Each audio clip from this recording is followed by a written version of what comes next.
નમસ્કાર દર્શક મિત્રો, રિયલ સમાચારમાં આપનું સ્વાગત છે। સમાચારોની શરૂઆત કરતા પહેલા એક નજર કરીએ આજના મુખ્ય સમાચાર પર।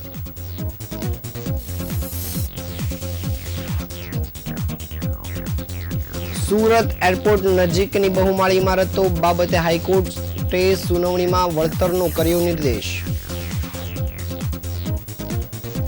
સુરતમાં પોલીસનો નવતર પ્રયોગ, લોકોને ગુનાખોરીથી દૂર રાખવા ડોક્યુમેન્ટરી બતાવાઈ। મૈદરપુરામાં બંગાળી કારીગરોને મકાન ભાડે આપવા મુદ્દે વિવાદ, ઘર્ષણ બાદ મારામારીના દ્રશ્યો સામે આવ્યા। ચોરી થયેલી મોપેડના મેમો આવતા માલિક ચોંકી ગયો, પોલીસની બેદરકારી સામે આવી। સુરતમાંથી ચોરેલી ગાડીઓનો ઉપયોગ કરી સ્નેચિંગ કરતા 2 આરોપીઓ ઝડપાયા। વેડોળ ગુરુકુળ પાસેથી રડતી 9 મહિનાની બાળકી મળી, પોલીસે ગણતરીના કલાકોમાં પરિવાર સાથે મિલન કરાવ્યું।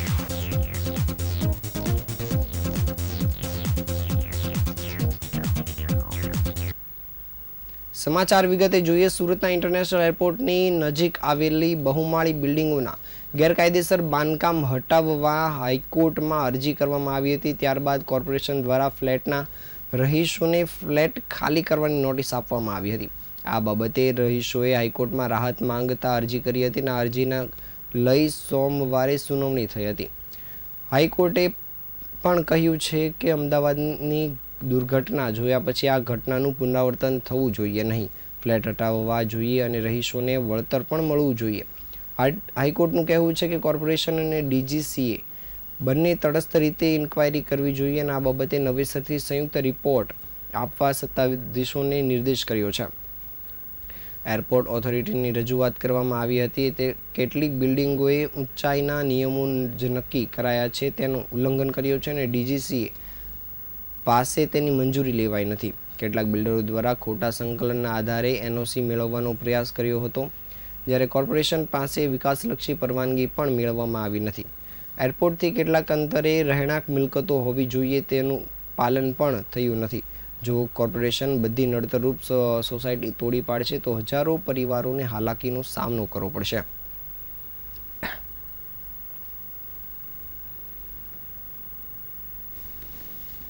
જ્યારે પ્રથમ સર્વે બહાર આવ્યો ત્યારે 18 જેટલા બિલ્ડિંગોમાં અવરોધરૂપ હતું અને ત્યાર પછી 2018માં વિશાળ રૂપે કરવામાં આવેલા જે સર્વે છે એની અંદર 41 જેટલા પ્રોજેક્ટો અવરોધરૂપ હતો।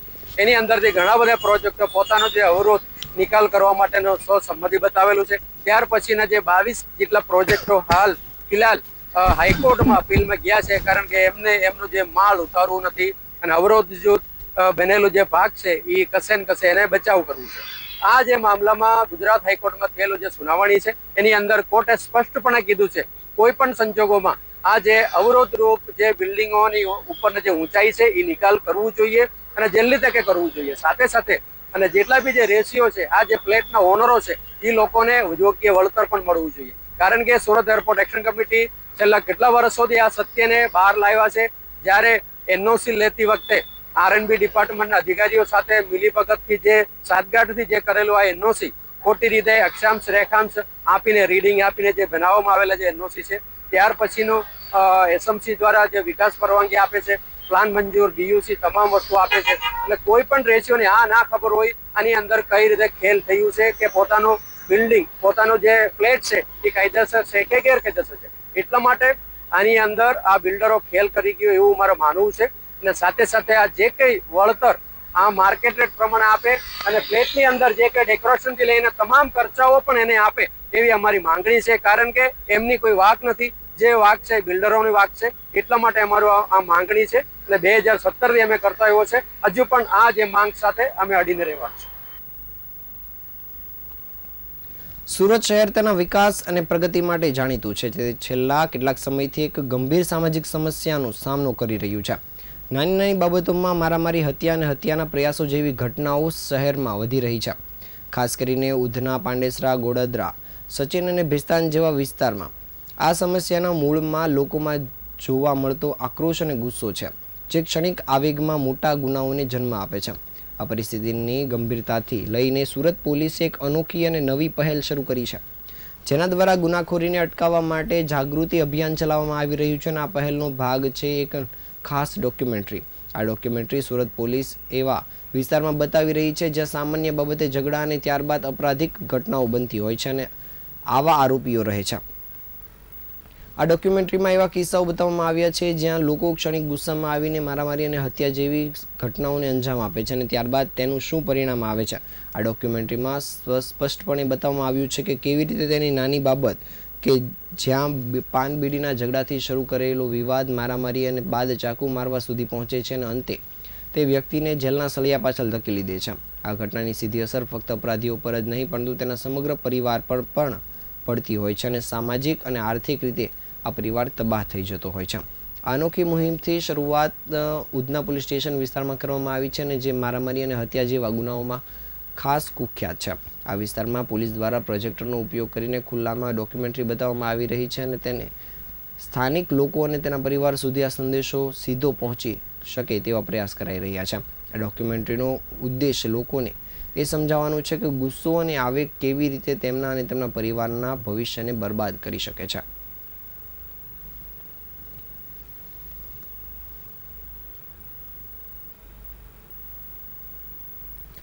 સુરતના મૈદરપુરા વિસ્તારમાં બંગાળી કારીગરોને મકાન ભાડે આપવા મુદ્દે થયેલા વિવાદે ઉગ્ર સ્વરૂપ ધારણ કર્યું છે.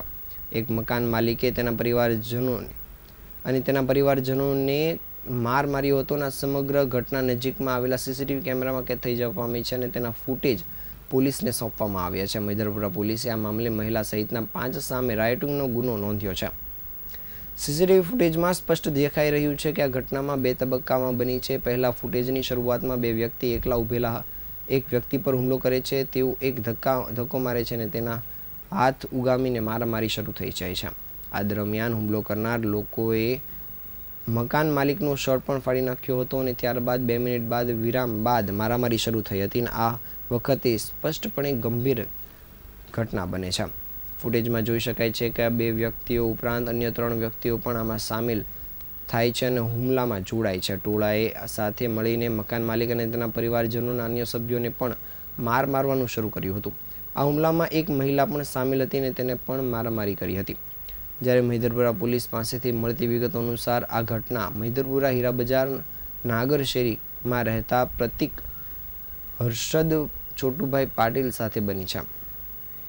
પ્રતિક પાટીલ જમીન મકાન દલાલીનો વ્યવસાય કરે છે અને તેમણે મૈદરપુરાના લાલ દરવાજાની બમનજી શેરીમાં બંગાળી કારીગરોને એક મકાન ભાડે આપ્યું હતું. આ જ મુદ્દે તેમનો ફાલ્ગુની ઉર્ફે સીમાબેન મનોજ અસ્ટેકર, હિતેશ અસ્ટેકર, મિતુલ અને બાદલ સાથે ઝઘડો થયો હતો. બોલાચાલી બાદ આ 5 લોકોના ટોળાએ પ્રતિક પાટીલ અને તેના પરિવારજનો સાથે ઝઘડો કરીને મારામારી કરી હતી. જે મામલે મૈદરપુરા પોલીસે 5 વિરુદ્ધ રાયોટિંગ અને મારામારીનો ગુનો નોંધી આગળની તપાસ કામગીરી શરૂ કરી છે.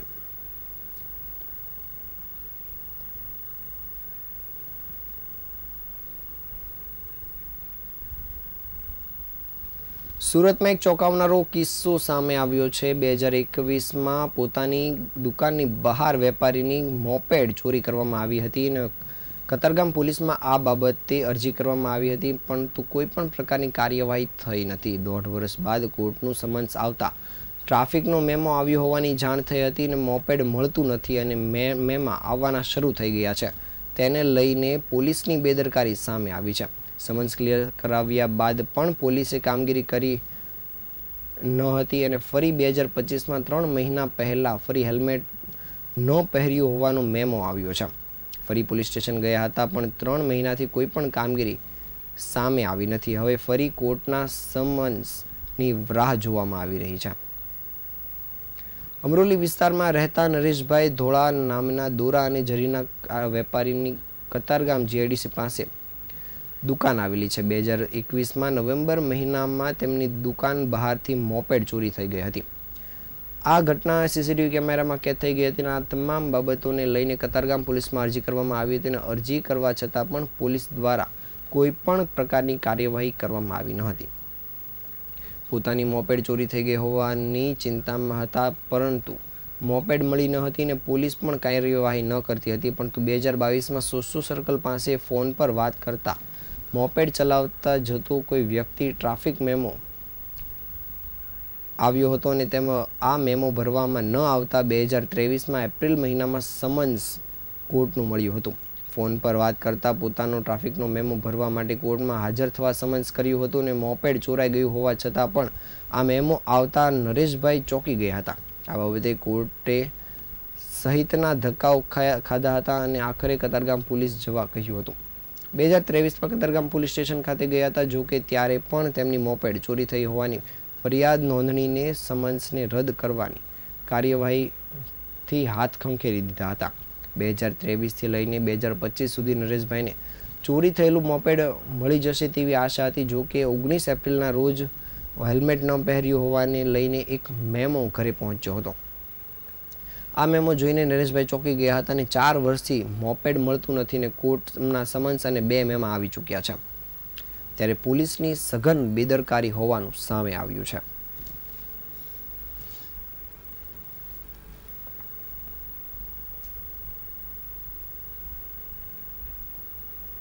મારું નામ નરેશ ધોળા છે. મારી ગાડી 2021માં ચોરાઈ ગયેલી છે, જેની અરજી કતારગામ પોલીસ ચોકીમાં કરેલી છે. એફઆઈઆર નથી ફાડેલી, મારા હાથથી સાહેબ બોલતા ગયા મેં લખેલી એ રીતની અરજી છે. પછી 22માં એનું એક સીધું સમન્સ જ આવેલું છે, જે ચાલુ ગાડીએ વાત કરતા હોય એનું, હેલ્મેટ પહેર્યા વગરનું, અને ચાલુ ગાડીએ વાત કરતા હોય એનું મેમો. અને પછી ફાસ્ટેગ કોર્ટે ગયેલો, ત્યાં દંડ નથી ભરેલો. પછી વોરંટ આવેલું અને વોરંટ કતારગામ પોલીસ ચોકે મને મોકલ્યો એટલે ત્યાં રદ કરાવી નાખેલું. 3 મહિના પહેલાં ફરીવાર પાછો વગર હેલ્મેટનો અને વીમો એક્સપાયર થઈ ગયેલાનો ફરીવાર ઈ ચલણ આવેલું છે. અને એના 90 દિવસ પૂરા થયા છે અને હવે મેસેજ આવે છે તમારે પાછો વોરંટ આવશે, મેમો આવશે એવી રીતનું. 5 વર્ષ થઈ ગયા છે જે ગાડી મળી નથી અને ઉધના અને ઈ સાઈડ બધે ફરે છે ગાડી. શું આ તમને કેટલું ગંભીર અને કોની લાપરવાહી લાગી રહી? લાપરવાહી તો પોલીસ ખાતાની જ હોય, કારણ કે ગોતવાનું તો એનું કામ છે. બધું ફૂટેજ આવે છે. મારી પાસે ચોરાઈ ગઈ ગાડી એનો 45 મિનિટનો ફૂટેજ છે, જેમાં કતારગામ પોલીસ ચોકીએ આપેલો છે. અને આ ફોટા સાથે બધાને આવે છે, એરિયા વાઇઝ આવે છે કેમેરામાં, તો પણ શોધી શકતા નથી. સુરત શહેરમાં સ્નેચિંગની ઘટનાઓએ માથું ઊંચક્યું છે. રાત્રિના સમયે સ્નેચરો સોસાયટીઓમાં અને રસ્તાઓમાં પાર્ક કરેલી મોટરસાઇકલની ચોરી કરીને આગળની નંબર પ્લેટ તોડી પાડીને મોબાઈલ, પર્સ અને અન્ય ચીજ વસ્તુઓની સ્નેચિંગ કરતા હતા. આ સ્નેચરની મોડસ ઓપરેન્ડી ઘણી વિચિત્ર હતી. તેના કારણે પોલીસને તેને પકડવામાં ઘણી મુશ્કેલીઓનો સામનો કરવો પડતો હતો. આખરે ચોકબજાર પોલીસે ટોળકીના 2 સભ્યોની ધરપકડ કરી છે અને પોલીસ તપાસમાં આરોપીઓ ગુનાહિત ઇતિહાસ ધરાવતા હોવાનું પણ સામે આવ્યું છે. 5 ઓગસ્ટના રોજ ચોકબજાર વિસ્તારમાં એક દંપતી સાથે પર્સ સ્નેચિંગનો બનાવ બન્યો હતો, જેમાં પોલીસ તપાસ કરી રહી હતી. દરમિયાન પોલીસને જાણવા મળ્યું હતું કે આરોપીઓ વગર નંબર પ્લેટની મોટરસાઇકલનો ઉપયોગ કરીને આવ્યા હતા અને આ કારણોસર આરોપીઓને પકડવામાં પોલીસને મુશ્કેલીઓનો સામનો કરવો પડતો હતો. જો કે હ્યુમન સોર્સના આધારે પોલીસે ભિસ્તાન આવાસ વિસ્તારમાંથી 2 સ્નેચરોને ઝડપી પાડ્યા હતા. ઝડપાયેલા આરોપીઓની ઓળખ અશફાક ઉર્ફે માયા ઉર્ફે કાલિયા, યુસુફ શેખ અને મોહિન ઉર્ફે મોહિન ખાન તરીકે થઈ છે. અશફાક ઉર્ફે કાલિયા યુસુફ શેખ વિરુદ્ધ મારામારી, ચોરી, સ્નેચિંગ સહિત 14 ગુના નોંધાઈ ચૂક્યા છે, જ્યારે તેની સામે 3 વખત પાસાની કાર્યવાહી પણ કરવામાં આવી છે. અને મોઇન ઉર્ફે મોહિન ખાન પઠાણ વિરુદ્ધ ચોરી અને સ્નેચિંગના 6 ગુના નોંધાઈ ચૂક્યા છે. હાલ પોલીસે આ રીઢા આરોપીઓને લઈને આગળની તપાસ કામગીરી શરૂ કરી છે.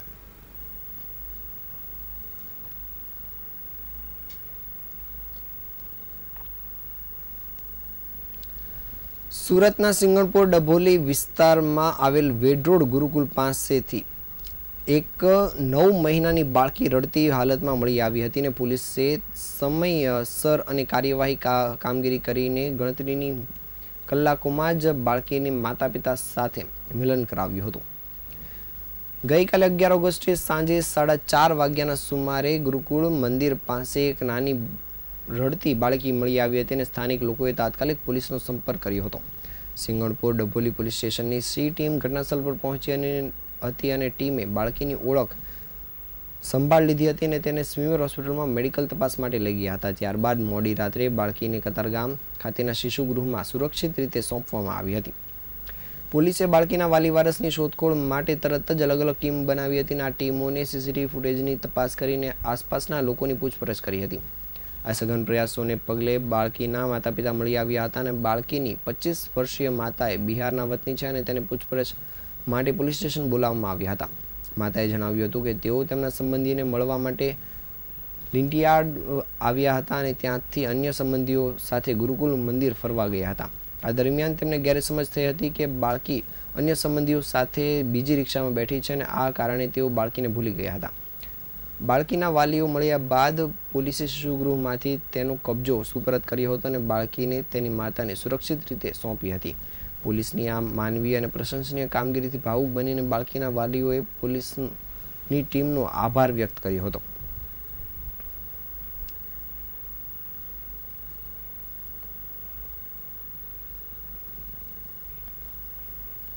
સુરતના રાંદેર વિસ્તારમાં ખોફ ફેલાવનાર માથાભારે શખ્સ સાજિદ શબ્બીર ગોડિલને એસઓજી પોલીસે ઝડપી પાડ્યો છે. ધરપકડ બાદ એસઓજીએ રાંદેર વિસ્તારમાં જ સાજિદનો વરઘોડો કાઢ્યો હતો અને સાજિદ ગોંડિલ રાંદેર વિસ્તારમાં દાદાગીરી કરીને ખોફનો માહોલ ઊભો કરતો હતો. તાજેતરમાં જ એક યુવકને હેરાન કરી હાથ પગ તોડી નાખવાની ધમકી આપી હતી અને 50,000 રૂપિયાની ખંડણી માંગી હતી. યુવક પાસેથી 30,000 રૂપિયા પણ વસૂલ્યા બાદ પણ તેને હેરાન પરેશાન કરતો હતો. એના કારણે યુવકે આખરે પોલીસ મથકમાં ફરિયાદ નોંધાવી હતી. ફરિયાદના આધારે એસઓજી પોલીસે તપાસ કામગીરી કરી સાજિદ ગોંડિલને ઝડપી પાડ્યો હતો. ધરપકડ બાદ પોલીસ દ્વારા વરઘોડો કાઢતા સ્થાનિક લોકોએ ફૂલહાર પહેરાવી પોલીસનું સન્માન કર્યું હતું.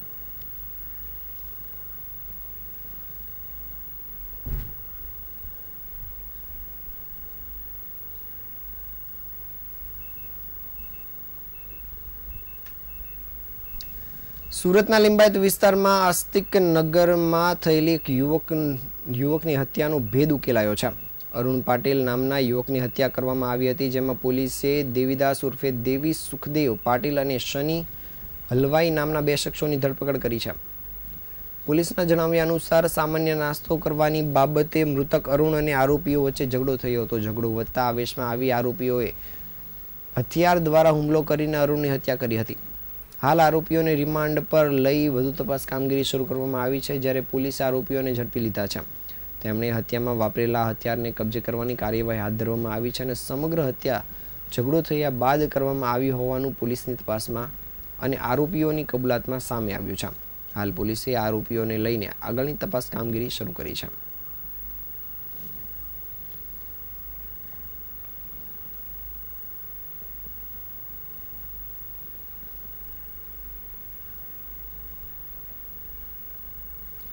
ઔદ્યોગિક શહેર તરીકે ઓળખાતા સુરતમાંથી માનવતા પરવારી ગઈ હોય અને તેના પર પ્રશ્નાર્થ ચિહ્ન ઊભું થઈ ગયું હોય તેવી ચોંકાવનારી ઘટના સામે આવી છે.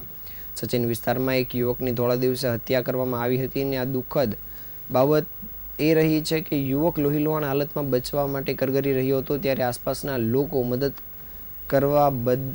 કરવાના બદલે વિડીયો શૂટ કરી રહ્યા હતા. સચિન વિસ્તારમાં મૃતક વિપિન ઉર્ફે કાળુ, મદનસિંહ અને આરોપીઓ વચ્ચે જૂની અદાવતમાં ઝઘડો થયો હતો અને તેની અદાવત હતી. થોડા દિવસ પહેલા ઇમરાન અને અયાનના મિત્રનો મોબાઈલ ચોરાઈ ગયો હતો અને આ બાબતે વિપિન અને તેના મિત્ર અમનસિંહ સાથે તેનો ઝઘડો થયો હતો.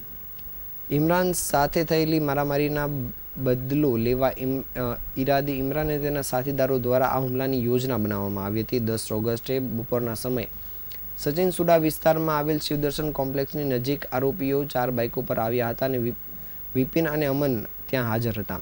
આરોપીઓએ વિવિધ હથિયારો દ્વારા હુમલો કર્યો હતો અને વિપિનને ચપ્પુથી ઘા માર્યા હતા અને તેને જીવલેણ ઈજા થઈ હતી. ગંભીર રીતે ઘવાયેલા વિપિનને રાજમાર્ગ પર છોડી દેવામાં આવ્યો હતો અને તેને તાત્કાલિક સારવાર આપવાની કે હોસ્પિટલમાં પહોંચાડવાની કોઈની હિંમત જોવા મળી ન હતી. જ્યારે આ ઘટનાના વિડીયો પણ સામે આવ્યા છે. જ્યારે આ બનાવની માહિતી મળતા સચિન પોલીસ દ્વારા તપાસ કામગીરી શરૂ કરીને આરોપીઓની ધરપકડ કરવામાં આવી છે. પોલીસે અત્યાર સુધીમાં 3 આરોપીઓ, જેમાં એક જુવેનાઇલનો પણ સમાવેશ થાય છે, તેની ધરપકડ કરી છે. હાલ પોલીસે આ બાબતે આગળની કામગીરી શરૂ કરી છે.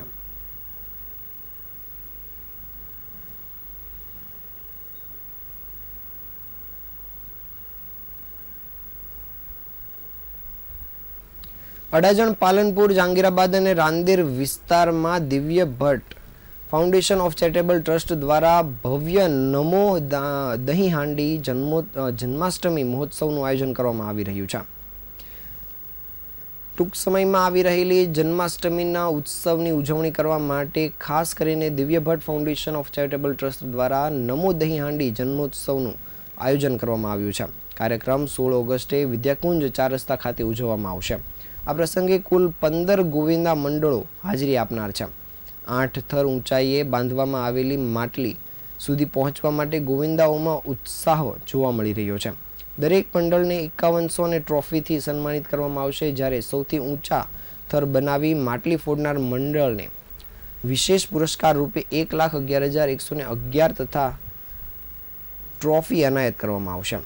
આયોજન 167 પશ્ચિમ વિધાનસભાના ધારાસભ્ય પુણેશભાઈ મોદીની પ્રેરણાથી થઈ રહ્યું છે અને કાર્યક્રમને સફળ બનાવવા Vidyadeep university, Vidyakunj school, Ashadeep group of school, Manilal uniform stores, Ayush garment, Aarohi tuition classes, જય ભોલે પાન સેન્ટર સહિતના સ્વજનો અને સહયોગીઓ જોડાયા છે. આ સમગ્ર આયોજનમાં દિવ્ય પથ ફાઉન્ડેશનના પ્રમુખ મહેશભાઈ પટેલ, હિનલ વાલવાલા, ભાર્ગવ ઋષિ, હિરલ ચૌહાણ અને અન્ય સભ્યોનું વિશેષ યોગદાન જોવા મળી રહ્યું છે.